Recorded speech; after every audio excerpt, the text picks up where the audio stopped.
Good evening all of you. आज हम करने वाले हैं ऑर्गेनिक केमिस्ट्री का चैप्टर फर्स्ट, जो है हमारा stereo chemistry of organic compounds. उसमें सबसे पहले हमारा फर्स्ट टॉपिक आता है आइसोमर्स। तो आइसोमर्स क्या होते हैं? कंपाउंड जिनका सेम जो है मोलिकुलर फॉर्मूला होता है लेकिन डिफरेंट केमिकल और फिजिकल प्रॉपर्टीज़ होती हैं। ठीक है, ये दो टाइप से हो सकते हैं। और आइसोमर्स जो होते हैं वो स्ट्रक्चरल आइसोमेरिज्म हो सकती है या फिर स्टीरियो आइसोमेरिज्म हो सकते हैं। तो सबसे पहले हम जो करने वाले हैं वो करने वाले हैं हम स्ट्रक्चरल आइसोमेरिज्म। जिन कंपाउंड का सेम मोलिकुलर फॉर्मूला होता है बट डिफरेंट स्ट्रक्चर होता है, यानी कि डिफरेंट अरेंजमेंट होती है एटम की मॉलिक्यूल के अंदर, उसे हम बोलते हैं स्ट्रक्चरल आइसोमर्स। और इस फिनोमेना को हम बोलते हैं स्ट्रक्चरल आइसोमेरिज्म। सबसे पहले हमारी जो आती है वो आती है चेन और न्यूक्लियर आइसोमेरिज्म। कंपाउंड जिनका सेम मॉलिक्यूलर फॉर्मूला होता है लेकिन डिफरेंट अरेंजमेंट होती है कार्बन चेन की विद इन द मॉलिक्यूल के अंदर, उसे हम बोलते हैं चेन और न्यूक्लियर आइसोमर्स। और इस फिनोमेना को हम बोलते हैं चेन और न्यूक्लियर आइसोमेरिज्म। जैसे कि अब हम यहाँ पे एग्जांपल देख सकते हैं, ब्यूटेन का एग्जांपल लिया हुआ है। ब्यूटेन जो है उसमें हमारी 4 कार्बन की चेन होती है, तो हम उसको लिख सकते हैं ब्यूटेन एंड ब्यूटेन लिख सकते हैं। लेकिन अगर मैं इस कार्बन चेन को अलग तरीके से अरेंज करूँ, मैं इस CH3 को यहाँ पे अरेंज कर दूँ, तो इसका नाम हो जाएगा आइसोब्यूटेन और 2-मिथाइल प्रोपेन भी बोल सकते हैं मैं इसको। तो ये दोनों क्या है, आपस में आइसोमर्स है, क्योंकि स्ट्रक्चरल फॉर्मूला जो है वो सेम है लेकिन जो अरेंजमेंट है कार्बन चेन की वो डिफरेंट है। तो ये है हमारा चेन आइसोमेरिज्म। फिर आता है हमारा पोजीशन आइसोमेरिज्म। कंपाउंड का जिनका सेम स्ट्रक्चर होता है लेकिन जो कार्बन चेन है वो डिफर करती है किसमें? पोजीशन जो होती है मल्टीपल और डबल या फिर ट्रिपल बॉन्ड की जो पोजीशन होती है फंक्शनल ग्रुप में वो अलग होती है, तो उसे हम पोजीशन आइसोमर्स बोलते हैं। और इस फिनोमेना को हम पोजीशन आइसोमेरिज्म बोलते हैं। जैसे यहाँ पे जो मैंने डबल बॉन्ड लगाया है, ये 4 कार्बन का हमने ब्यूटीन को लिया है, तो मैंने जैसे यहाँ पे जो डबल बॉन्ड लगाया है तो मेरा जो नेम होगा वो ब्यूट 1 ईन होगा। और यहाँ पे अगर मैं बीच में डबल बॉन्ड लगाती हूँ तो ब्यूट 2 ईन होगा। तो ये दोनों आपस में आइसोमर्स है। और ये वाली कौन सी आइसोमेरिज्म है? ये है पोजीशन आइसोमेरिज्म। फिर आता है मेरा फंक्शनल आइसोमेरिज्म। उसमें कंपाउंड का जिनका सेम मोलिकुलर फॉर्मूला होता है लेकिन डिफरेंट जो फंक्शनल ग्रुप हैं वो प्रेजेंट होते हैं, आर कॉल्ड फंक्शनल आइसोमेरिज्म।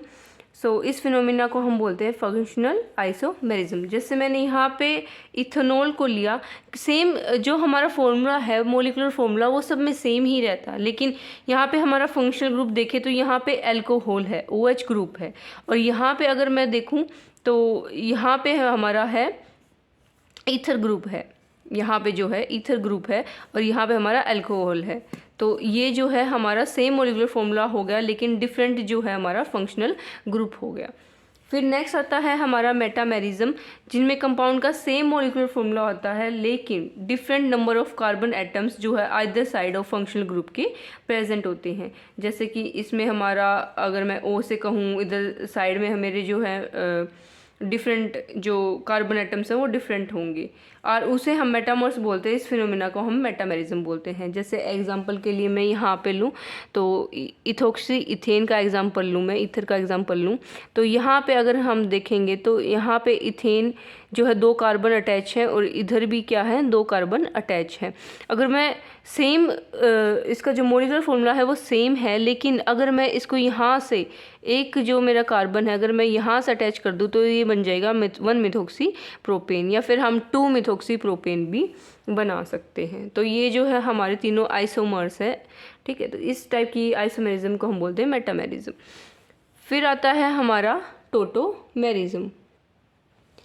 ये होती है इट अराइजेज ड्यू टू, इसमें क्या होता है कि 1,3 माइग्रेशन हो जाता है H एटम का एक पॉलीवेलेंट एटम से अदर पॉलीवेलेंट एटम में सेम मॉलिक्यूल के अंदर, उसे हम टोटोमर्स बोलते हैं और इस फिनोमेना को हम टोटोमेरिज्म बोलते हैं। जैसे CH3 C double bond OH है, तो अगर मैं H का माइग्रेशन करवा दूँ 1/3 माइग्रेशन करवा दूँ तो मेरा OH आ जाएगा, डबल बॉन्ड जो है मेरा यहाँ पे शिफ्ट हो जाएगा।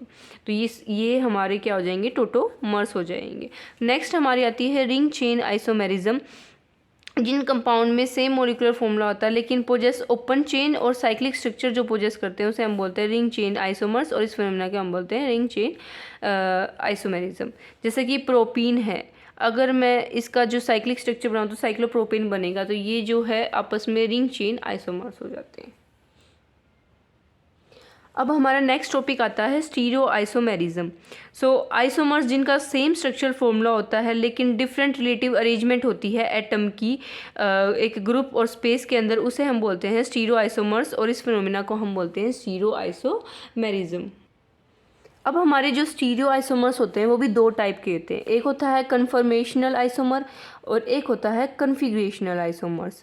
जो कन्फर्मेशनल आइसोमर्स होते हैं वो स्टीरियोमर्स जो होते हैं वो डिफ़र करते हैं रिलेटिव पोजीशन में एटम की विद इन द मॉलिक्यूल, और इनको हम सिंपली क्या कर सकते हैं, इंटर कन्वर्ट कर सकते हैं रोटेशन के द्वारा अलोंग सिग्मा बॉन्ड। तो इसे हम बोलते हैं कन्फर्मेशनल आइसोमर्स। और कन्फिगरेशनल जो आइसोमर्स जो होते हैं वो इंटर कन्वर्ट हो सकते हैं लेकिन by breaking and removing of covalent bond, और not simply by rotation. Simply rotation से नहीं कर सकते हम अलोंग सिग्मा बॉन्ड, तो इसे हम बोलते हैं कॉन्फिगरेशनल आइसोमर्स। अब जो कॉन्फिगरेशनल आइसोमर्स होते हैं वो भी फर्दर टू टाइप हो सकते हैं, ऑप्टिकल आइसोमेरिज्म और ज्योमेट्रिकल आइसोमेरिज्म। सो नेक्स्ट हमारा टॉपिक है ऑप्टिकल आइसोमेरिज्म, जो कि हमारा कॉन्फिगरेशनल आइसोमर का जो कि टाइप है। तो कुछ कंपाउंड होते हैं जो एग्जिस्ट करते हैं दो स्टीरियोमेरिक फॉर्म्स में, जो कि सुपर इम्पोज नहीं होती एक दूसरे के ऊपर, ठीक है। तो वो डिफ़र करते हैं उनका जो बिहेवियर होता है प्लेन पोलराइज्ड लाइट की तरफ। एक जो मॉलिक्यूल है वो तो रोटेट कर, जैसे जो दो स्टीरियोमेरिक फॉर्म हो गई ना, कि दो स्टीरियोमेरिक फॉर्म में जो है सर्टेन कंपाउंड एग्जिस्ट कर सकते हैं और वो सुपर इम्पोज नहीं होते। तो जो एक स्टीरियोमेरिक जो फॉर्म होती है वो प्लेन पोलराइज लाइट को रोटेट करती है राइट में, और जो दूसरी होती है वो जो है रोटेट करती है प्लेन पोलराइज लाइट को लेफ्ट में, टू द सम एक्सटेंट तक कर सकते हैं। तो सच पेयर ऑफ कंपाउंड को हम बोलते हैं ऑप्टिकल आइसोमर्स, और इस फिनोमिना को हम बोलते हैं ऑप्टिकल एक्टिविटी। सो नेक्स्ट है मेरा प्लेन पोलराइज लाइट। तो एक बीम ऑफ लाइट होती है विच हैज़ वाइब्रेशन होती है जिसकी इन वन प्लेन के अंदर, उसे हम बोलते हैं प्लेन पोलराइज लाइट। तो उसमें सबसे पहले अब हमारा आता है ऑप्टिकल एक्टिविटी। जो सब्सटेंस रोटेट कर देते हैं प्लेन पोलराइज लाइट को वो सब्सटेंस ऑप्टिकली एक्टिव सब्सटेंस होते हैं, और जो प्रॉपर्टी होती है उन सब्सटेंस की रोटेट करने के लिए प्लेन पोलराइज लाइट को, उसे हम बोलते हैं ऑप्टिकल एक्टिविटी, ठीक है। सो जो सब्सटेंस रोटेट करते हैं प्लेन पोलराइज लाइट को टुवार्ड्स राइट क्लॉकवाइज डायरेक्शन में, उसे हम डेक्स्ट्रो रोटेटरी बोलेंगे, डेक्स्ट्रो रोटेटरी, और यूजली रिप्रेजेंट करते हैं उसको हम डी से या फिर प्लस से। और ऑन द अदर हैंड अगर सब्सटेंस रोटेट कर देता है प्लेन पोलराइज लाइट को towards left anti clockwise direction में, तो उसे हम लीवो रोटेटरी बोलेंगे, और यूजली हम उसको रिप्रेजेंट करते हैं एल से या फिर नेगेटिव साइन से। तो नेक्स्ट जो मेरा टॉपिक है वो है कायरलिटी।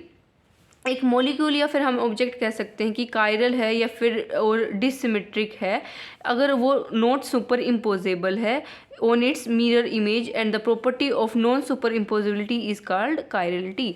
जैसे मैं कहूँ कि मेरा ये हैंड है और उसके ऊपर अगर मैं अपने इस हैंड को रखूँ तो ये नॉट सुपर इम्पोजिबल नहीं है।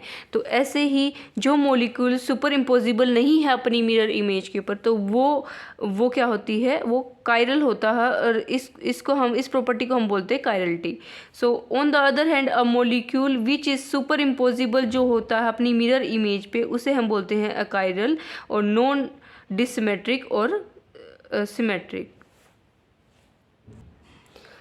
सो नेक्स्ट है molecular chirality and asymmetric carbon. तो कायरलिटी जो होती है ऑर्गेनिक मॉलिक्यूल्स के अंदर वो अराइज होती है ड्यू टू टेट्राहेड्रल, यानी कि sp3 जो हाइब्रिडाइज नेचर कार्बन होता है, ठीक है, जिसकी sp3 हाइब्रिडाइजेशन होती है। The 4 valency of carbon are directed towards the 4 corners of a regular tetrahedron. So जो कार्बन एटम होता है वो 4 डिफरेंट सब्स्टिट्यूएंट से, जब कायरल कार्बन वही होगा जो 4 डिफरेंट सब्स्टिट्यूएंट से जो है अटैच होगा, इस called an asymmetric carbon atom और अ कायरल कार्बन एटम। और सिंपली हम उसे कायरल सेंटर भी बोल सकते हैं। कायरल कार्बन एटम को हम इंडिकेट कर सकते हैं एस्टेरिक से, ठीक है। तो जैसे हम यहाँ पे देख सकते हैं ये एक मिरर प्लेन है और यहाँ पे जो कार्बन है वो क्लोरीन से जुड़ा हुआ है CH3 से, यहाँ पे कोई और R ग्रुप है और यहाँ पे H है, H प्रेजेंट है। सो जो हमारा अगर हम इसकी मिरर इमेज देखें तो हमारा जो यहाँ पे ये मिरर इमेज इसके ऊपर सुपर इम्पोजिबल नहीं है, तो ये हमारा क्या हो गया, ये एक कायरल कार्बन हो गया, क्योंकि इसके जो सब्स्टिट्यूएंट है हमारे वो डिफरेंट है। सभी सब्स्टिट्यूएंट जो चारों के चारों सब्स्टिट्यूएंट हैं वो डिफरेंट है। सो नेसेसरी और सफिशिएंट कंडीशन जो क्या होती है कि कंपाउंड की, वो ऑप्टिकल एक्टिव कब होते हैं, सिर्फ कायरल कार्बन का प्रेजेंस होना ही उसको ऑप्टिकल एक्टिव नहीं बनाता है, पर जो कायरलिटी है या फिर डिसिमेट्री है मॉलिक्यूल की, वो एज अ होल भी जो है चेक की जाती है। सो नेक्स्ट टॉपिक अब है हमारा एलिमेंट ऑफ सिमेट्री।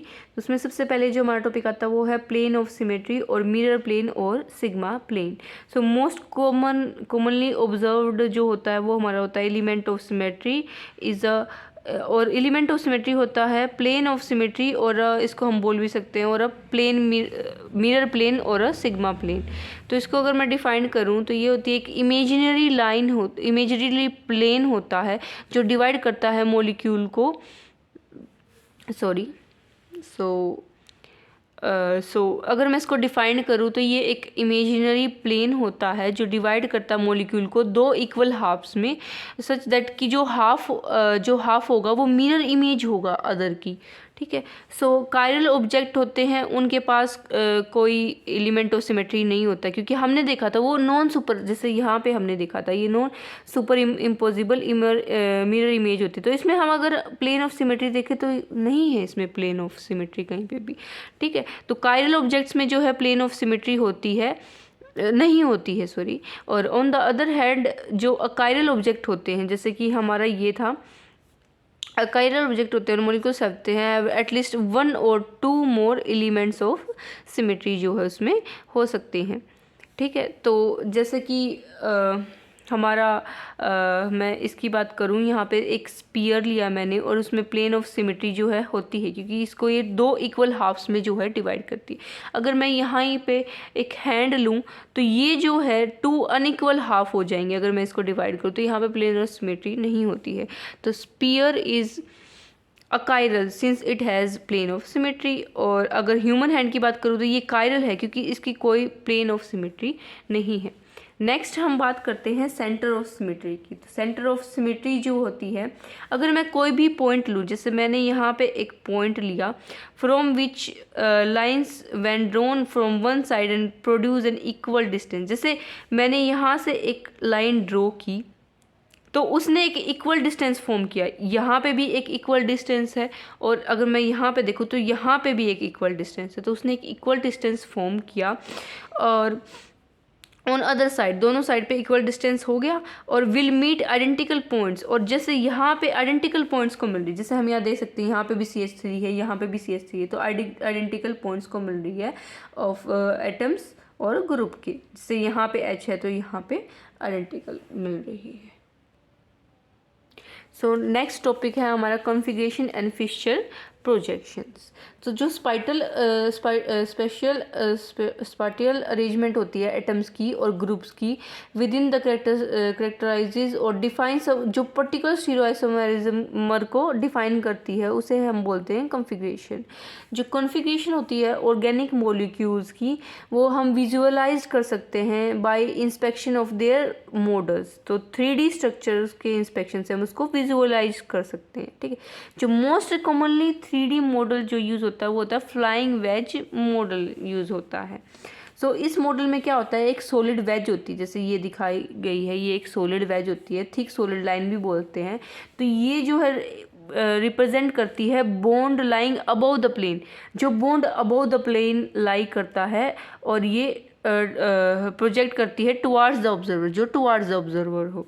और अगर ऑर्डिनरी सॉलिड लाइन है तो वो रिप्रेजेंट करती है bond lying within the plane, जो बॉन्ड लाई करता है within the plane of paper. So dotted wedge जो है वो रिप्रेजेंट करती है जो बॉन्ड होता है below the plane of the paper और projecting away from the observer.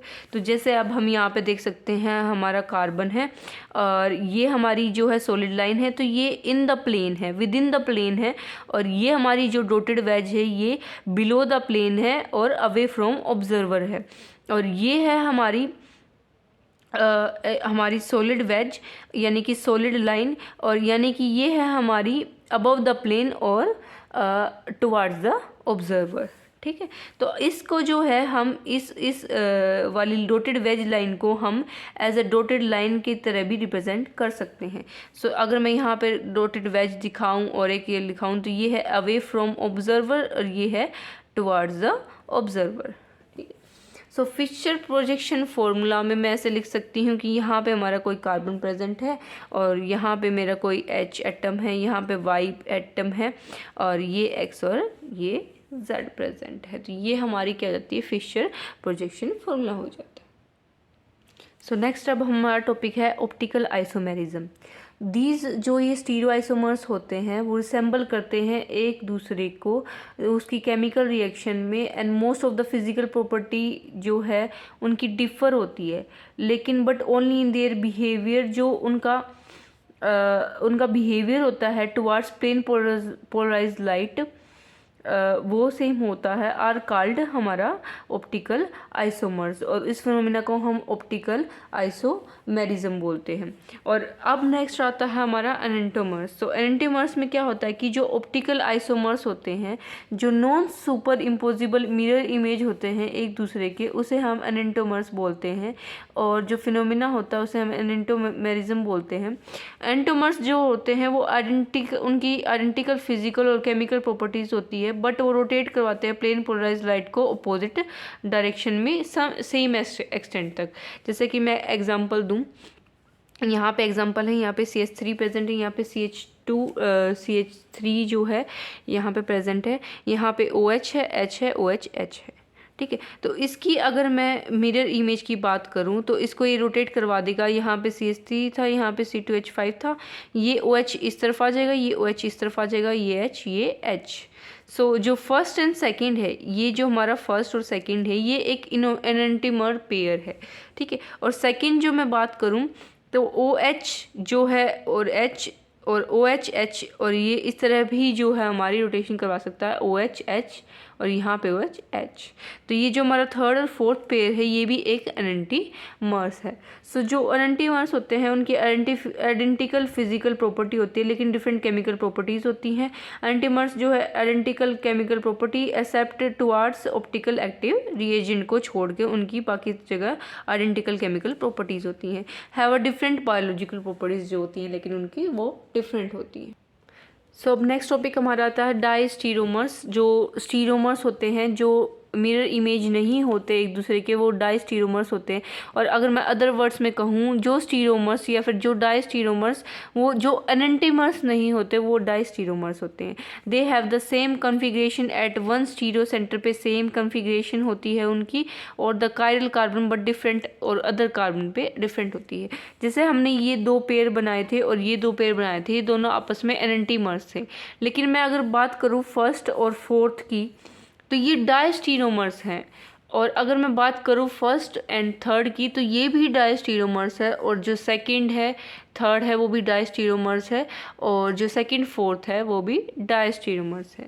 तो इनकी प्रॉपर्टीज़ होती है कि ये डिफरेंट फिजिकल प्रॉपर्टीज़ होती हैं उनकी, और सेपरेटेड हम इसको फिजिकल मेथड से जो है ऑफ सेपरेशन से सेपरेट कर सकते हैं, जैसे फ्रैक्शनल क्रिस्टलाइजेशन, फ्रैक्शनल डिस्टिलेशन, और have similar but not identical chemical properties. Similar पर आइडेंटिकल केमिकल प्रॉपर्टी नहीं होती इनकी। सो नेक्स्ट हमारा टॉपिक है मीज़ो कंपाउंड। सो मीज़ो कंपाउंड्स क्या होते हैं कि such an optical inactive compound whose molecules is superimposable on its mirror image in spite of the presence of chiral carbon atom is called meso compound.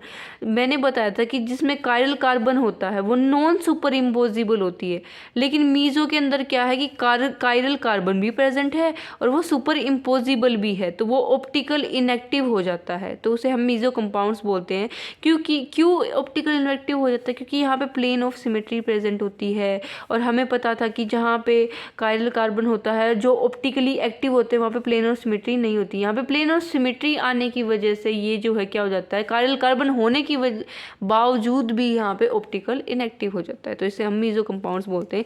जैसे कि example दे रखा हमारा CH3CH3 है, OHH है, OHH है, तो यहाँ पे ये बीच में एक प्लेन ऑफ सिमेट्री प्रेजेंट होगी, इसलिए जो है ये क्या हो जाएगा, हमारा ऑप्टिकल इनएक्टिव सब्सटेंस हो जाएगा कि ये जो है सुपर इम्पोजिबल मिरर इमेज हो जाएंगी। सो नेक्स्ट हमारा टॉपिक है calculation of number of stereo isomers. हम स्टीरियो आइसोमर्स कैसे निकाल सकते हैं, ठीक है। तो उसमें है अगर कंपाउंड के पास n स्टीरियो सेंटर्स हैं तो हैविंग, और उसमें कोई प्लेन ऑफ सिमेट्री नहीं है, जैसे यहाँ पे कोई हम प्लेन ऑफ सिमेट्री यहाँ पे प्रेजेंट नहीं है, जिस केस में कोई प्लेन ऑफ सिमेट्री प्रेजेंट नहीं है तो सिंपली हम नंबर ऑफ स्टीरियो आइसोमर्स निकाल सकते हैं 2n से, और जितने n होते हैं हमारे कितने कायरल सेंटर प्रेजेंट है। अब मैं इस एग्जांपल की बात करूँ तो यहाँ पे कायरल सेंटर कितने प्रेजेंट है। कायरल सेंटर का मतलब ही क्या होता है कि जो कार्बन 4 डिफरेंट एटम से जुड़ा हुआ और 4 डिफरेंट कंपाउंड से जुड़ा हुआ हो। तो यहाँ पे ये एक H से जुड़ा है, एक OH से जुड़ा है, एक CH3 से जुड़ा है, और इस तरफ C से जुड़ा हुआ है, ठीक है, CH3। तो ये एक कायरल सेंटर होगा, ये एक कायरल सेंटर होगा, ये तो नहीं होगा एक कायरल, क्योंकि 3 H से जुड़ा हुआ है, सेम है तीनों H। ये भी नहीं होगा क्योंकि 2 H है, यहाँ पे 3 H है, तो ये भी कायरल सेंटर नहीं होगा। यहाँ पे 2 कायरल सेंटर हो गए, तो n की वैल्यू 2 आ जाएगी, 2 की पावर 2 4, तो total number of stereo isomers आ जाएंगे हमारे 4। ये तब है जब कोई प्लेन ऑफ सिमेट्री नहीं है। अब सेकंड हमारा केस आता है जहाँ पे प्लेन ऑफ सिमेट्री प्रेजेंट हो सकती है। तो प्लेन ऑफ सिमेट्री अगर ओड है, n की वैल्यू अगर ओड है, odd number of chiral carbon atom present है, और n यानी कि even number of chiral carbon atom present है। अगर इवन नंबर प्रेजेंट है तो ऑप्टिकल एक्टिव स्टीरियो आइसोमर्स भी हमें काउंट करने पड़ेंगे, फिर मीजोफॉर्म काउंट करनी पड़ेगी, तब हम उन दोनों को प्लस करके हम टोटल आइसोमर्स को निकाल लेंगे। तो जो इवन के लिए अगर even number of chiral carbon present है तो हम प्लेन ऑफ सिमेट्री के केस में, जिसमें प्लेन ऑफ सिमेट्री प्रेजेंट है, तो उसमें ऑप्टिकल एक्टिव स्टीरियोमर्स निकालेंगे हम 2n-1 से। मीजोफॉर्म के लिए निकालेंगे 2 × 2n/2-1 से, और इन दोनों को हम ऐड कर देंगे, टोटल स्टीरियो आइसोमर्स निकल जाएंगे। जैसे कि यहाँ पे एग्जांपल दिया हुआ है, यहाँ पे प्लेन ऑफ सिमेट्री प्रेजेंट है और हमारे 2 कायरल कार्बन जो है प्रेजेंट है। तो यहाँ पे नंबर ऑफ ऑप्टिकल आइसोमर्स हमने बताया कैसे होंगे, 2n-1 हो जाएगी, तो 2 आ जाएगा, और यहाँ पे 1 बचेगा, 2 की पावर 1 आ जाएगी, 2 आ जाएगी। तो ऑप्टिकल आइसोमर्स हमारे 2 निकलाए। अगर मैं मीजोफॉर्म की बात करूँ तो कैसे निकालेंगे, 2 × 2/2-1 आ जाएगा, 2 की पावर 0 आ जाएगी, यहाँ पे 1 आ जाएगा। तो टोटल स्टीरियो आइसोमर्स इन दोनों को प्लस कर देंगे, 2 + 1 हो जाएगा, 3 आ जाएगा। अगर मैं ओड की बात करूँ, जब हमारे odd number of chiral carbon atom present होते हैं तो वहाँ पे ऑप्टिकल एक्टिव के लिए हम कैसे निकालेंगे, 2 × n-1 - 2n-1/2, और मीजोफॉर्म निकालेंगे हम सिंपली 2n-1/2, और टोटल जो है हम निकाल लेते हैं 2n-1 से, जो है हम टोटल निकाल सकते हैं। सो नेक्स्ट हमारा टॉपिक आता है रेशमिक मॉडिफिकेशन और रेशमिक मिक्सचर। जब हम इक्वल अमाउंट में 2 एनेंटीमर्स को मिक्स कर देते हैं टुगेदर, वो ऑप्टिकल इनएक्टिव फॉर्म बनाते हैं, उसे हम रेशमिक मिक्सचर और रेशमिक मॉडिफिकेशन बोलते हैं। एक racemic mixture always optical inactive होता है बिकॉज जो रोटेशन कोज होगी मॉलिक्यूल्स के द्वारा ऑफ वन एनेंटोमर, और वो एग्जैक्टली कैंसिल हो जाएगी बाय इक्वल एंड अपोजिट जो रोटेशन कोज होती है सेम नंबर ऑफ मॉलिक्यूल के द्वारा। तो एक एनेंटीमर अगर वो रोटेशन करवाएगा, उसकी 2 फॉर्म है तो आपस में कैंसिल हो जाएंगी, तो ये इसलिए हमेशा ऑप्टिकल इनएक्टिव होता है। रेशमाइजेशन अगर हम बोले तो क्या होता है कि जो प्रोसेस होती है कन्वर्टिंग एनेंटीमर को प्लस और जो उसकी नेगेटिव फॉर्म होती है of an optical active compound into a racemic mixture, उसे हम रेशमाइजेशन कहते हैं। तो हम रेजोल्यूशन कैसे कर सकते हैं, सबसे पहले आता है हमारा मैकेनिकल मेथड कि एक concentrated solution of a racemic mixture लेंगे, हम उसको is allowed to crystallize. 2 type के क्रिस्टल जो है हम सेपरेट आउट कर लेंगे। This type of crystals can be separated by hand picking से सेपरेट कर सकते हैं using a pair of tweezer and a magnifying glass और अ माइक्रोस्कोप। फिर आता है हमारा बायोकेमिकल मेथड। हम क्या करेंगे कि सर्टेन माइक्रो ऑर्गेनिज्म को यूज़ करेंगे एक एंटीमर पे, वो उस एज अ उसका फूड की तरह, और जो दूसरा है वो हमारा लीव हो जाएगा, वो हमारा बच जाएगा।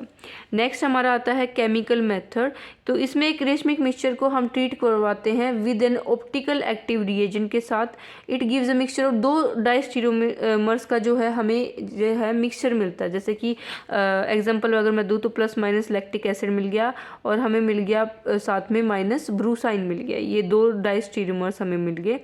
तो जो प्लस लैक्टिक एसिड माइनस ब्रूसाइन डाइस्टीरियोमर और माइनस लैक्टिक एसिड, एक तो हमारा हो जाएगा ये वाला plus lactic acid minus brucine, और एक हो जाएगा minus lactic acid minus brucine. So plus lactic acid minus brucine plus HCl के साथ करवाएंगे तो प्लस लैक्टिक एसिड बन जाएगा, और अगर इसको करवाएंगे तो माइनस लैक्टिक एसिड बन जाएगा। नेक्स्ट हमारा आता है क्रोमेटोग्राफी, जिसमें हम रेशमिक मिक्सचर को हम जो है सेपरेट करवा सकते हैं बाय कॉलम क्रोमेटोग्राफी से, और एक ऑप्टिकल एक्टिव एब्जॉर्बेंट का यूज़ करके, सच एज स्टार्च लैक्टोज जो हमारा होता है वो। सो नेक्स्ट हमारा टॉपिक आता है प्रोकैरियोटी। तो प्रोकैरियोटी में जो कार्बन रिप्लेसमेंट पे, एक हाइड्रोजन की रिप्लेसमेंट पे बाय सब्स्टिट्यूएंट कन्वर्ट हो जाते हैं ऑप्टिकल एक्टिव फॉर्म में, कायरल फॉर्म में, उसे हम बोलते हैं प्रोकैरियल कार्बन। जैसे कि ये है हमारे, ये कायरल कार्बन नहीं है क्योंकि इसमें H और H हमारा डिफरेंट यहाँ पे प्रेजेंट नहीं है, दोनों सेम है। अगर हम Br2 और फॉस्फोरस की अगर मैं एडिशन करवाऊँ तो यहाँ पे जो है मेरा जो Br अटैच हो जाएगा, और ये जो है क्या बन जाएगा, एक कायरल कार्बन बन जाएगा। नेक्स्ट मेरा आता है inversion of configuration, Walden inversion. So inversion जैसे कि हम यहाँ पे लें कि COOH HCl और CH2COH प्रेजेंट है। QH की मैं अगर एक्वस सॉल्यूशन में करवाऊँगी तो यहाँ पे मेरा जो है OH अटैच हो जाएगा। अगर मैं इसकी रोटेशन करवाऊँ 180 डिग्री पे तो हमें सेम कॉन्फ़िगरेशन मिलती है, ठीक है। और अगर मैं 90 डिग्री पे अगर इसकी रोटेशन करवाऊँ तो यहाँ पे इन्वर्जन हो जाती है। जैसे कि हमारी 90 डिग्री पे अगर मैं करवाऊँगी तो हमारा H यहाँ आ जाएगा, CHO यहाँ पे आ जाएगा, OH और CH2OH यहाँ पर आ जाएगा। अगर मैं इंटरचेंज की बात करूं तो इंटरचेंज में अगर मैं बात करूं तो हमारा OH इधर चला जाता है, H इधर जाता है, और इन्वर्स अगर मैं करूं तो हमारी जो कॉन्फ़िगरेशन जो है वो सेम रहती है। नेक्स्ट टॉपिक है हमारा कॉन्फ़िगरेशन ऑफ स्टीरियोआइसोमर्स, जिसमें आती है हमारी रिलेटिव कॉन्फ़िगरेशन DLL नोटेशन जो हमने बताई थी, डेक्सो रोटेटरी और लीवो रोटेटरी। तो अगर वो क्लॉकवाइज है तो वो डेक्सो रोटेटरी है, अगर एंटी क्लॉकवाइज है तो लीवो रोटेटरी। जैसे ग्लिसरल एल्डिहाइड का अगर हम देखें तो CH2 CH2OH OH OH, तो OH जो हमारा अगर राइट साइड में प्रेजेंट है तो ये dextro rotatory plus minus glyceraldehyde हो जाएगा, और अगर हमारा OH लेफ्ट साइड में तो वो हमारा लीवो रोटेटरी हो जाएगा। अब हम आते हैं सेकंड पॉइंट हमारा एब्सोल्यूट कॉन्फ़िगरेशन, जो हमारी RS कॉन्फ़िगरेशन होती है। तो उसके कुछ रूल्स होते हैं कि जो फर्स्ट असाइन प्रायोरिटी है number on the basis of higher atomic number. So first priority हम किसे देंगे, जो हमारा जिसका हायर एटॉमिक नंबर होगा, और अगर आइसोटोप जो है हैविंग सेम एटॉमिक नंबर है तो हायर मास नंबर वाले को हम जो है प्रायोरिटी देंगे, और जो एटम अटैच है कार्बन से वो जो है हायर प्रायोरिटी। तो सबसे पहले हम प्रायोरिटी डिसाइड कर लेते हैं। जैसे कि ये कार्बन है, क्लोरीन है, हाइड्रोजन है, ब्रोमीन है और आयोडीन है। तो सबसे ज़्यादा जिसका एटॉमिक नंबर होगा, जैसे आयोडीन का सबसे ज़्यादा एटॉमिक नंबर है तो उसे फर्स्ट जो है वो मिलेगी प्रायोरिटी, उसको सबसे पहले मिलेगी। फिर ब्रोमीन का आता है तो सेकंड उसे मिलेगी, फिर क्लोरीन थर्ड और हाइड्रोजन को सबसे लास्ट में सेकंड। यहाँ पे देखें तो यहाँ पे भी ऐसे ही है। फर्स्ट हमारा सबसे ज़्यादा जो एटॉमिक नंबर है वो ब्रोमीन का, तो फर्स्ट उसे, क्लोरीन को सेकंड, ड्यूटेरियम को थर्ड और H को फोर्थ मिलेगी, ठीक है।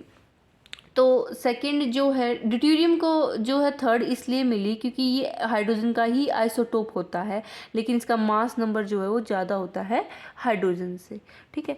फिर होता है कि जैसे कि C है हमारा, यहाँ पे क्लोरीन का जो है, हमने बोला कि प्रायोरिटी उसे, जैसे C2H5 आ गया, लेकिन प्रायोरिटी उसे मिलेगी जो डायरेक्टली कार्बन से अटैच है, तो क्लोरीन का सबसे ज़्यादा एटॉमिक नंबर होता है। फिर हमारा हम देखें C2H5, तो यहाँ पे C2 से अटैच अटैच है तो प्रायोरिटी इसको मिलेगी, और थर्ड जो प्रायोरिटी हमें मिलेगी CH3 से, और फोर्थ प्रायोरिटी मिलेगी हमारी H को। तो प्रायोरिटी हमने यहाँ पे प्रायोरिटी असाइन क्यों की कि ताकि हम देख सकें कि R कॉन्फ़िगरेशन है या फिर S कॉन्फ़िगरेशन है। R होती है क्लॉकवाइज कॉन्फ़िगरेशन और S होती है एंटी क्लॉकवाइज। अब जैसे कि मैं एक एग्जांपल लूँ यहाँ पे, जैसे C है हमारा Cl से अटैच है, CH3 से अटैच है, H से OH से अटैच है। तो फर्स्ट मेरी प्रायोरिटी जाएगी क्लोरीन को जाएगी, सेकंड मेरी प्रायोरिटी OH को जाएगी क्योंकि ऑक्सीजन का जो है ज़्यादा एटॉमिक नंबर होता है, थर्ड मेरी CH3 को जाएगी, फोर्थ मेरी H को जाएगी। अगर मैं रोटेशन देखूँ फर्स्ट सेकंड तो मेरी रोटेशन इस तरफ ऐसे जाएगी, तो यहाँ पे जो मेरी कॉन्फ़िगरेशन होगी वो मेरी कौन सी कॉन्फ़िगरेशन होगी, ये मेरा कैसे हो गया, ये क्लॉकवाइज हो गया, तो यहाँ पे मेरी R कॉन्फ़िगरेशन होगी। और अगर मैं यहाँ पे प्रायोरिटी असाइन करूँ तो ये क्लोरीन है, क्लोरीन को फर्स्ट प्रायोरिटी मिलेगी, OH को सेकंड प्रायोरिटी मिलेगी, CH3 को थर्ड और H को फोर्थ मिलेगी। तो मैं यहाँ से देखूँ तो फर्स्ट सेकंड, और ये कैसे जाएगी, ऐसे रोटेशन जा रही है फर्स्ट सेकंड इस तरफ, तो ये मेरी जो होगी वो कैसे होगी, एंटी क्लॉकवाइज होगी। तो इसमें हमारी जो कॉन्फ़िगरेशन होगी वो S होगी। सो अवे फ्रॉम ऑब्जर्वर वो वर्टिकल और टुवार्ड्स ऑब्जर्वर वो हॉरिजॉन्टल लाइन पे होता है, ठीक है। टुवार्ड्स ऑब्जर्वर हॉरिजॉन्टल लाइन पे और वर्टिकल अवे फ्रॉम ऑब्जर्वर होता है। तो जैसे इस केस में भी हम देखें तो प्रायोरिटी असाइन करूँ मैं, तो सबसे पहले प्रायोरिटी किसको जाएगी, ऑक्सीजन को अटैच जो है, क्योंकि डायरेक्ट जो कार्बन है वो ऑक्सीजन से अटैच है, तो ऑक्सीजन का सबसे एटॉमिक नंबर ज़्यादा होता है, तो फर्स्ट प्रायोरिटी इसको जाएगी। सेकंड यहाँ पे सी से अटैच है सबसे पहले हमारा कार्बन, तो सेकंड प्रायोरिटी इसको जाएगी क्योंकि डायरेक्ट ये सी से अटैच है, कार्बन दूसरे कार्बन से अटैच है, और यहाँ पे सेकेंड नंबर पे ओ है तो इसलिए सेकेंड इसको जाएगी। थर्ड हमारा CH3 को जाएगी, फोर्थ H को जाएगी। तो फर्स्ट सेकेंड थर्ड तो हमारी रोटेशन किस तरफ हो रही है, ऐसे हो रही है, तो यहाँ पे हमारी कैसे आ जाएगी, R कॉन्फ़िगरेशन आ जाएगी। अब मैं यहाँ पे देखूँ तो फर्स्ट मेरे को OH को जाएगी क्योंकि ऑक्सीजन से अटैच है हमारा, यहाँ पे कार्बन एटॉमिक नंबर ऑक्सीजन का ज़्यादा होता है, फिर कार्बन यहाँ पे फिर दूसरा ऑक्सीजन अटैच है, तो ये सेकंड प्रायोरिटी इसको जाएगी COH को, थर्ड प्रायोरिटी CH3 को जाएगी और फोर्थ H को जाएगी। तो यहाँ से फर्स्ट सेकेंड थर्ड तो मेरी जो रोटेशन हो रही है वो क्लॉकवाइज हो रही है, तो यहाँ पे हमारी कैसी कॉन्फ़िगरेशन आ जाएगी, S कॉन्फ़िगरेशन आ जाएगी। अब नेक्स्ट केस में मैं बात करूँ तो मैं एक एग्जांपल देती हूँ COH, OH, H और OH, H का। तो यहाँ पे ये फर्स्ट कार्बन, ये सेकंड, ये थर्ड, ये फोर्थ कार्बन। तो मैं अगर इस यहाँ से देखूँ, मैं अगर ये वाली जो है हमारा इसको देखूँ सिर्फ, तो मेरी जो है रोटेशन कैसे होनी चाहिए, तो फर्स्ट प्रायोरिटी मैं किसको दूंगी, इसको दूंगी, OH को दूंगी क्योंकि ये O से अटैच है। सेकंड प्रायोरिटी किसको जाएगी, COH को जाएगी। थर्ड प्रायोरिटी किसको जाएगी, इस वाले कार्बन को जाएगी, और फोर्थ प्रायोरिटी किसको जाएगी, इस वाले H को जाएगी। तो यहाँ पे होना क्या चाहिए था, फर्स्ट सेकंड और इस तरफ तो हमारा कैसा होना चाहिए था, एंटी क्लॉकवाइज आनी, तो हमारी कॉन्फ़िगरेशन कैसी चाहिए थी, ऐसा आनी चाहिए थी, लेकिन यहाँ पे हमारी कॉन्फ़िगरेशन आर आएगी क्योंकि हम इसमें देख रहे हैं कि जो ये हॉरिजॉन्टल लाइन है वो जो लोएस्ट प्रायोरिटी ग्रुप है, जो हमारा लोएस्ट प्रायोरिटी ग्रुप है, जो फोर्थ नंबर का प्रायोरिटी ग्रुप है, वो हॉरिजॉन्टल लाइन पे प्रेजेंट है। तो हॉरिजॉन्टल लाइन पे प्रेजेंट है, इसलिए जो हमारी जो कॉन्फ़िगरेशन आ जाएगी वो कैसे आ जाएगी, आर आ जाएगी, एस नहीं आएगी। होना तो चाहिए था एस, लेकिन आर आ जाएगी क्योंकि लोएस्ट प्रायोरिटी ग्रुप जो है वो हॉरिजॉन्टल लाइन पे प्रेजेंट है। अगर मैं इस वाले यहाँ थर्ड फोर्थ को देखूँ तो यहाँ पे जो है फर्स्ट प्रायोरिटी मेरी OH को जाएगी, सेकंड COH को जाएगी, थर्ड इस वाले कार्बन को जाएगी और फोर्थ H को जाएगी। तो यहाँ से मेरी फर्स्ट सेकंड कैसे होनी चाहिए थी, क्लॉकवाइज होनी चाहिए थी, आनी तो R चाहिए थी, लेकिन कैसी कॉन्फ़िगरेशन आएगी, S आएगी क्योंकि जो मेरा लोएस्ट प्रायोरिटी ग्रुप है H जो है वो हॉरिजॉन्टल लाइन पे प्रेजेंट है। तो भी lowest priority group horizontal line पे प्रेजेंट होता है, तो वहाँ पे जो कॉन्फ़िगरेशन है वो डिफरेंट हो जाती है। जैसे क्लॉकवाइज है तो एंटी क्लॉकवाइज हो जाएगी और एंटी क्लॉकवाइज है तो क्लॉकवाइज हो जाएगी। तो IUPAC अगर मैं लिखूँ इसका तो मेरा क्या हो जाएगा, 2R, 2 पर क्योंकि हमारे यहाँ का 2 जो कार्बन से देखा था हमने तो उसके लिए 2R, और 3 के लिए हमारी कैसी हो जाएगी कॉन्फ़िगरेशन, 3S हो जाएगी। सो नेक्स्ट टॉपिक है हमारा ENZ system of nomenclature. E से है हमारा एंटीगीगन और Z से है ज़ुएज़मान, ठीक है। तो सबसे पहले हम अगर देखें तो सबसे पहले वही है, हमें प्रायोरिटी असाइन करनी है। प्रायोरिटी असाइन कैसे करेंगे? जिसका एटॉमिक नंबर सबसे ज़्यादा होगा। तो यहाँ पे अगर और हमें ऐसे प्रायोरिटी असाइन करनी है, 1 to 1 2 प्रायोरिटी असाइन करनी है। अब हमें 1 2 3 4 प्रायोरिटी असाइन नहीं करनी है। तो सबसे पहले अगर मैं इसमें देखूं तो इसमें सबसे, और हमें कैसे देखने हैं कि लेफ्ट हैंड साइड वाले लेफ्ट में प्रायोरिटी असाइन करनी है और राइट हैंड साइड वालों को राइट में प्रायोरिटी असाइन करनी है। तो सबसे पहले अगर मैं इन दोनों में देखूं मुझे प्रायोरिटी किसको देनी पड़ेगी, तो सबसे पहले मेरे को ब्रोमीन को प्रायोरिटी देनी पड़ेगी क्योंकि इसका एटॉमिक नंबर सबसे ज़्यादा है, तो इसको 1 प्रायोरिटी मिल जाएगी, इसको 2 प्रायोरिटी मिल जाएगी।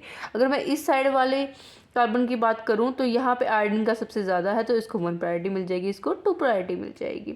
तो ज़ुज़रमैन का मतलब होता है कि सेम जैसे प्रायोरिटी वाले यहाँ पे देखूं, यहाँ पे सेम साइड पे 1 1 2 2, ठीक है। तो अब हम यहाँ पे सिस और ट्रांस का यूज़ नहीं कर रहे हैं। हमने पढ़ा था ना सिस सेम साइड पे होते ट्रांस, तो उसकी जगह पे हम ये जो है वर्ड यूज़ कर रहे हैं, ई एंड जेड नोमेनक्लेचर को यूज़ कर रहे हैं। तो सेम साइड पे 1 1 है, यहाँ पे सेम साइड पे 2 2 है, तो जेड आ जाएगा। और अगर मैं यहाँ पे देखूँ तो ब्रोमीन क्लोरीन में सबसे ज़्यादा प्रायोरिटी किसको मिलेगी? ब्रोमीन को, फिर क्लोरीन को 1 2। और अगर इस साइड पे देखूँ तो सबसे ज़्यादा एटॉमिक नंबर आयोडीन का है, फिर हाइड्रोजन का है। तो यहाँ पे देखो ये कैसी फॉर्म होगी? ट्रांसफॉर्म होगी ना, 2 2 मिला 1 1 मिला, तो यहाँ पे हो गई हमारी एंटी गीगन हो गई, ठीक है। अब जैसे हम इसका एग्जांपल लेते हैं तो इसमें जैसे अगर मैं इस कार्बन के अलोंग देखूँ, सेकेंड कार्बन के अलोंग देखूँ, तो मैं फर्स्ट प्रायोरिटी किसको दूंगी? इन दोनों कार्बन में, ये इससे जुड़ा हुआ है ना, इससे जुड़ा हुआ है, तो इसमें किसको दूंगी मैं? इसमें इस कार्बन में मैं और इस कार्बन में देखूंगी, और इसमें देखूंगी। वैसे तो ये सेम ही साइड पे है, एच एच और सी सी, तो यहाँ पे हमारा 2Z हो जाएगा। और अगर मैं इस कार्बन के अलोंग देखूं तो इस कार्बन के अलोंग हमारा क्या हो जाएगा? अपोजिट हो जाएगा, क्योंकि यहाँ पे HCH3 है, यहाँ पे H और C है, तो यहाँ पे हमारा क्या हो जाएगा? 4E हो जाएगा। और मैं इसको लिख सकती हूँ 2Z4E हेक्साडाइन हो जाएगा। और अगर मैं इसमें देखूँ तो इसमें देखो यहाँ पे ऐसे ट्रांसफॉर्म बन रही है, तो ये 2E हो जाएगा। और यहाँ पे देखो सेम फॉर्म बन रही है यहाँ पे ऐसे, तो ये 4Z हो जाएगा, हेक्साडाइन आ जाएगा। सो नेक्स्ट हमारा टॉपिक है geometrical isomerism in oximes. So oxime के केस में ज्योमेट्रिकल आइसोमेरिज्म क्या होता है? सो जैसे कि हमारा फॉर्मूला होता है RCRR double bond O plus NH2OH। सो ऑक्साइम की फॉर्मेशन हो जाती है, रिएक्शन करके एल्डिहाइड मिलेगा और कीटोन मिलेगा। सो अगर मैं यहाँ पे देखूँ तो सबसे पहली प्रायोरिटी अगर मैं इन दोनों के केस में देखूँ तो मैं किसे दूंगी? तो सबसे पहले प्रायोरिटी मैं इसे दूंगी, यहाँ पे H प्रेजेंट है मेरा, और यहाँ पे 1 प्रायोरिटी मिलेगी। और यहाँ पे तो प्रायोरिटी इसको है ही 1, तो यहाँ पे कौन सी हो जाएगी? हमारा सिन हो जाएगा। और अगर मैं यहाँ पे प्रायोरिटी देखूँ तो फर्स्ट प्रायोरिटी इसे तो यहाँ पे इस साइड पे तो मिलेगी, और इस साइड पे प्रायोरिटी किसको मिलेगी? इसको प्रायोरिटी मिलेगी। तो ये कैसा हो गया? हमारा अपोजिट हो गया, तो एंटी हो जाएगा। कीटोन की बात करूँ तो यहाँ पे देखो CH3 है, यहाँ पे भी CH3 है, ठीक है। तो हमारी इसको मिली फर्स्ट और इसको फर्स्ट और इसको सेकंड, तो यहाँ पे कैसा हो गया? हमारा अपोजिट में हो गया, तो ये कैसा हो जाएगा? एंटी हो जाएगा। और यहाँ पे हमारा फर्स्ट इसको, यहाँ पे फर्स्ट इसको, सेकंड इसको मिलेगी, तो यहाँ पे कैसा हो जाएगा? सिन हो जाएगा।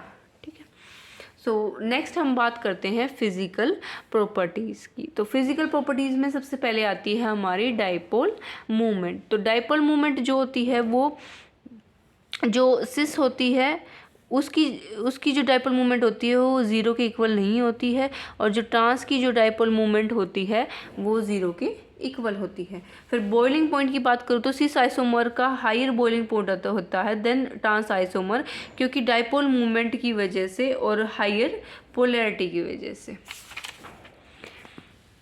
नेक्स्ट जो हमारा आता है वो आता है मेल्टिंग पॉइंट। मेल्टिंग पॉइंट जो है हमारा ट्रांसफॉर्म का ज़्यादा होता है as comparative to cis form. जैसे कि फ्यूमरिक एसिड और मेलिक एसिड का हमने एग्जांपल ले रखा है, तो फ्यूमरिक एसिड जो है ट्रांसफॉर्म है और ये मेलिक एसिड सिस फॉर्म है, तो इसका ज़्यादा मेल्टिंग पॉइंट होता है क्योंकि इसमें मोर सिमेट्री होती है। ये इसका जो स्ट्रक्चर होता है मोर सिमेट्रिकल होता है, इसमें क्लोजली पैक्ड क्रिस्टल लैटिस होता है। सो रिंग क्लोजर की बात करूँ तो अगर मैं सिस को अगर हीट करके H2O के साथ करवाऊँ तो ये एक एनक्लोज रिंग बन जाएगी, फॉर्मेशन हो जाएगी। लेकिन ट्रांस में अगर हीट के साथ करवाऊँ तो कोई रिएक्शन जो है यहाँ पे नहीं होगी। नेक्स्ट मेरा आता है कि converting into optical active compounds. अगर मैं सिस को ऑप्टिकल एक्टिव कंपाउंड के अंदर कन्वर्ट करूँ Br2 के साथ रिएक्शन करवा, तो यहाँ पे मीजो कंपाउंड्स की फॉर्मेशन होती है। और अगर मैं ट्रांस को Br2 के साथ करवाऊँ तो यहाँ पे रेशमिक मिक्सचर की जो है फॉर्मेशन होती है। सो नेक्स्ट हमारा टॉपिक है कन्फर्मेशनल आइसोमेरिज्म। तो कन्फर्मेशन ऑफ इथेन के बात करेंगे मेनली हम। उसमें आता है सबसे पहले साहोर्स फार्मूला। साहोर्स फार्मूले में हम इथेन को बनाऊंगी मैं, तो C और C और हमारे यहाँ पे H, ये H और ये H और ये H हो जाएगा। ये तो मेरी होती है एक्लिप्स्ड फॉर्म, जिसमें सेम ऐसे स्ट्रक्चर होता है। और स्टैगर्ड फॉर्म में ये क्या होता है, ऐसे अपोजिट हो जाता है। तो ये मेरी होती है स्टैगर्ड फॉर्म। तो स्टैगर्ड फॉर्म जो है एक्लिप्स फॉर्म से जो है ज़्यादा स्टेबल होती है। अगर मैं न्यूमैन प्रोजेक्शन फॉर्मूले से अगर मैं इसको जो है प्रोजेक्ट करूँ, तो यहाँ पे मेरा हो जाएगा H H H और यहाँ पे बिल्कुल इसके साथ में H और H हो जाएगा। ये तो मेरी एक्लिप्स फॉर्म है। और ये मेरी जो हो जाएगी वो हो जाएगी स्टैगर्ड फॉर्म हो जाएगी। तो स्टैगर्ड फॉर्म जो होती है वो एक्लिप्स से ज़्यादा स्टेबल क्यों होती है, उसके दो रीज़न है। एक है टोरिजनल स्ट्रेन। टोरिजनल स्ट्रेन होता है रिपल्शन जो होती है इलेक्ट्रॉन क्लाउड के बीच में, वो होती है टोरिजनल स्ट्रेन। तो इसलिए स्टैगर्ड ज़्यादा स्टेबल होती है टोरिजनल स्ट्रेन की वजह से। और सेकेंड होती है स्टेरिक स्ट्रेन। जो बल्कि ग्रुप होता है वहाँ पे वंडरवॉल्फ फोर्सेस प्रेजेंट होगी और रिपल्शन जो है वो डिक्रीज करता है। सो उसकी वजह से जो स्टैगर्ड फॉर्म होती है वो ज़्यादा स्टेबल होती है as compare to eclipse form. अब नेक्स्ट हमारा टॉपिक है कन्फर्मेशन ऑफ एन ब्यूटेन, जो कि इम्पोर्टेंट है as paper point of view से। तो यहाँ पे हमारा फॉर्मूला होता है CH3 CH2 CH2 CH3। तो हमारी फॉर्म सबसे पहले जो इसमें बनती है कन्फर्मेशन ऑफ एन ब्यूटेन में, वो बनती है एंटी फॉर्म।